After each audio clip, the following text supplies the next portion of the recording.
এবার সার্ভাইকাল ট্রিটমেন্টের আগে অ্যাসেসমেন্ট করতে হবে। ফার্স্ট প্যালপেট করতে হবে আমার সিটুটাকে। সিটুটাকে হচ্ছে আমি ল্যাটারাল থেকে মিডিয়াল সাইডে যাব, দেখব কোনো টেন্ডারনেস পয়েন্ট আছে কি না। হ্যাঁ, নাম্বার 1 পয়েন্ট। তাহলে C two translated towards the left side, এখানে একটু পেন আছে তাই তো, এই পয়েন্ট। এবারে স্পাইনাস প্রসেস থেকে আমি ফার্স্ট ল্যাটারাল টু মিডিয়াল যাব, এখানে একটু ব্যথা তাই তো।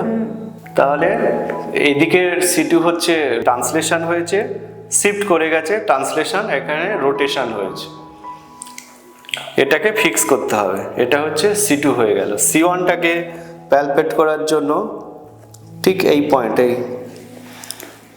এখানে একটু ব্যথা তাই তো, মেনলি লঙ্গার সাইডে এটা শিফট করে, মানে সিটু যেদিকে শিফট করে তার অপোজিট সাইডে এটা শিফট করে। জাস্ট 1 ফিঙ্গার বিলো, এখানে ব্যথা, হালকা এখানে ব্যথা লাগছে এই তো, এখানে ব্যথা, এই তো পয়েন্টটা বেরিয়ে আছে। এই অক্সোপুট থেকে 1 ফিঙ্গার ল্যাটারালি যদি দেখি, এটা 1 ফিঙ্গার বেরিয়ে গেছে। তাহলে ফার্স্ট আমাকে ফিক্স করতে হবে C2 translation on the shortened side C2, এবং head should be around 40 degree resting পজিশনে, ফ্ল্যাট থাকবে না, একটু রেস্টিং পজিশনে থাকবে। আইদার এই বেডটাকে দিতে পারেন অথবা পিলোও দিতে পারেন। ফার্স্ট C2টাকে ট্রান্সলেশন করছি, C2 translation towards shortened side, left সাইডে শর্টেন্ড ছিল, এই C2টাকে প্যালপেট করব, ঠিক এই টেন্ডারনেস পয়েন্ট, এই প্রক্সিমাল ইন্টারফেরেন্সিয়াল জয়েন্ট, এটাকে এই C2টাকে ফিক্স করলাম এইভাবে, এখানে জাস্ট এটাকে ফিক্স করলাম, এখানে কোনো প্রেশার হবে না। পিলো দিলাম এই জন্য 40 ডিগ্রি। আমাদের সার্ভাইকাল, আপার সার্ভাইকাল আছে, লোয়ার সার্ভাইকাল আছে। আপার সার্ভাইকালে একটু রেস্টিং পজিশনে থাকলে সুবিধা, 40 ডিগ্রি রেস্টিং পজিশনে, তাহলে এখানে কোনো প্রেশার হবে না, এখানে জাস্ট হোল্ড থাকবে। এখানে ব্যথা তাই তো, এটাকে ফিক্স করতে হবে, বডি দিয়ে একটু মোবিলাইজ করতে হবে, এবং vector parallel to the lips, ঠিক এইভাবে একটু মোবিলাইজ করতে হবে। তারপরে প্রিটেনশন, লম্বা শ্বাস টানো, ছেড়ে দাও। আর ব্যথা লাগছে না। সার্ভাইকাল টু ট্রান্সলেশন শর্টেন্ড সাইডে হয়ে গেল।